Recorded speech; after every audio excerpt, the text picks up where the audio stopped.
اے انسان ذرا حساب لگا کتنا اناج تیری بھوک کو مٹانے کا سبب بنا، پانی کا کتنا بڑا ذخیرہ تجھے زندہ رکھنے میں کام آیا، کتنی سبزی اور پھل تیری لذت کے لیے کام آئی، کتنے جانوروں کا گوشت تیرے جسم کو طاقت دینے کے لیے مہیا کیا گیا۔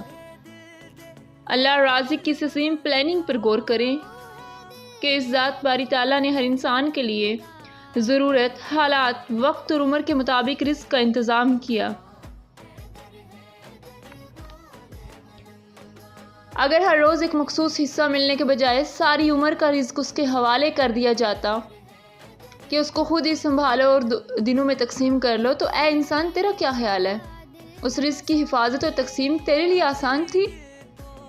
اے انسان، اے خلیفہ، اے مومن، تو قیامت کے روز اپنے رب کے سامنے ان نعمتوں کے بارے میں کیا جواب دے گا جب پوچھا جائے گا تو نے ان کا استعمال کہاں کہاں کیا؟